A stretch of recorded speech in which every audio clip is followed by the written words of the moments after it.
संकट फार मोठं होतं. ज्यावेळी युद्ध चालू होतं, अरे तो कर्ण सर्वसाधारण नव्हता रे.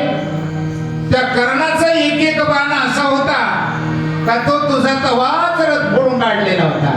पण ध्वजस्तंभी बांधर तो मूर्तिमंत शंकर आणि सारथी शारंग धरो, अरे मी होतो. आणि म्हणून ह्या रथाला तुझ्या काही झालं, जोपर्यंत ह्या रथामध्ये भगवंत आहे, रथाच्या आमच्या दोऱ्या धरलेल्या आहे, तोपर्यंत भेव नाही. आणि ज्या वेळेस आपण म्हणतो त्याच्यातला राम रथाचा स्फोट झाल्याशिवाय राहत, मग जोपर्यंत हा रथ आहे तोपर्यंत हा जे युद्ध आहे, संसारातलं जे युद्ध आहे नाही का, कारण आम्ही 100% वेळ आमच्या संसाराला देतो. आणि माऊली सांगतात, येण्याचे शरीरे शरीरा येणे सरे बिंबवला. जर असं झालं तर अवघड होईल. म्हणूनच गणेशाची या ठिकाणी आपण स्थापना करीत असताना त्याचे काही गुणांचं कीर्ती वर्णन, त्याचे गुण काय आहे हे जर आम्ही आमच्या आयुष्यात घेतलं तर खरोखरच आमचं आयुष्य उजाळल्याशिवाय राहणार नाही. एकदा सगळ्यांनी आता थोडी तरतरी ठेवून, तरी सगळं कथारूपीच कीर्तन आहे का नाही, लय बारकायचं नाही चिंतन. नाहीतर दिगंबर भाऊला माहिती, माझं बारकाईने चिंतन असतं, कथा गोष्टी नाही, एकदम बारकाईने चिंतन असतं. पण म्हणलं इथं ना हा असंच बरं आहे. विठोबार कुमार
देवाला कोण आवडतं?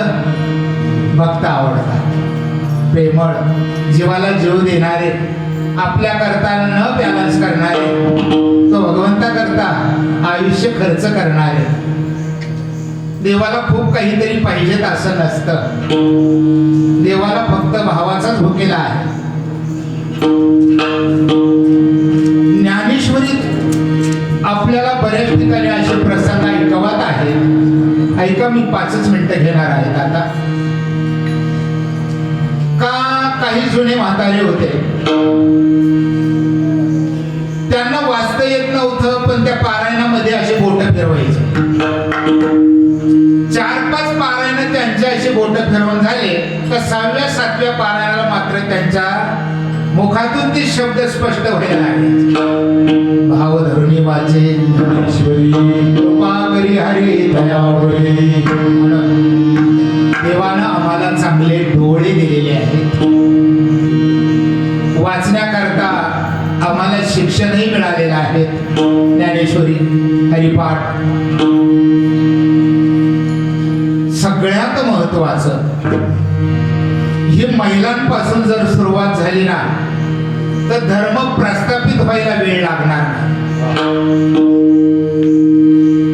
मेन आहे, आम्ही जर आमचं आयुष्य जर घरात असतानाच आयुष्य पूर्ण जर त्या टीव्ही मध्ये घालीत असत, त्या मोबाईल मध्ये घालीत असत, पुढचं जे आमच्या वंशामध्ये जे येणारे असतील लहान मुलं ते काय करतात? का तर आम्ही त्या 9 महिन्यामध्ये काय केलेलं आहे? टीव्ही पाहिलेली आहे, नाटकं पाहिलेली आहे. टीव्ही मध्ये नाटकच असतात ना, नाटकं पाहिलेली आहेत. हरिपाठ घेतला नाही, कधी ज्ञानेश्वरी आम्ही हातात घेतली नाही, कधी भगवंताचं चिंतन केलं नाही.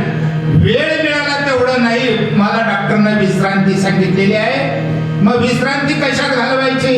तर टीव्ही पाहा, मोबाईल पाहा. असं करू नका. जेवढा वेळ देता येईल तेवढी ज्ञानेश्वरी वाचनामध्ये वेळ द्या. आणि तुमच्या पोटी जे मूल जन्माला येईल त्याचा विचार करा. ते जगाला आदर्श ठरेल, जगाला वंद्य ठरेल.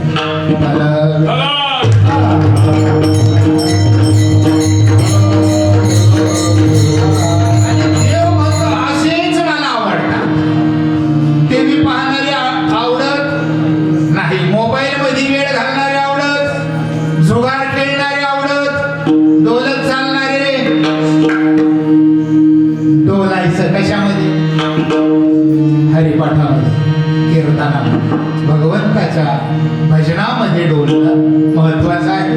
असे डोलत असतील तर ते तिकडे जाऊ द्या देव म्हणतात, आहे का नाही? जाणीवेचे काढले तोंड देव ज्ञानेश्वर.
नंतर वाटतं, आधी असं वाटतं खूप अवघड आहे, खूप अवघड आहे, खूप सोपं आहे.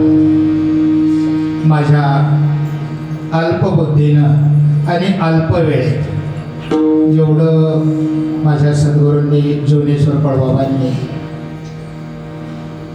जेवढा अधिकार दिला, जेवढी कृपा केली, तेवढं मी तुमच्या पुढं मांडण्याचा प्रयत्न केला. ह्या कार्यक्रमासाठी मला 8 दिवस झाले दिगंबर भाऊंचा फोन आला होता. दिगंबर भाऊच्या बऱ्याच वेळेस फोन येत राहतात आणि कार्यक्रम इथं देत असतात. कार्यक्रमासाठी प्रज्वल शिंदे आहेत, आमचे कृष्णा महाराज देवरे आहेत, दोन्ही अगदी खिल्लारी मुली. आमची संगीत विशारद श्रद्धाताई देवरे, छोटीशी बहीण भाऊ आहेत बरं का. तसेच आमचे ज्ञानेश्वर महाराज कीर्तनकार प्रवचनकार आहेत, अंकुश महाराज कीर्तनकार प्रवचनकार, भाऊसाहेब महाराज पखवाजे आहेत. तसंच हे सर्व इथलं सर्व शिंदवडचं जीवनेश्वर कळबाबा भजनी मंडळ संस्कृती झाला. हरीश मौले मौले मौले हरीश मौले मस्त संशिष्टीम आहे. कुठेही व्यत्यय आला नाही. त्यांचे सगळ्यांचे मनापासून दादा असतील सगळ्यांचे बाबांचे मी मनापासून आभार मानतो, व्यक्त करतो आणि मी माझ्या वाणीला पूर्ण विराम देतो. पण तत्पूर्वी एक भैरवी आमच्या सगळ्या काही होईल.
या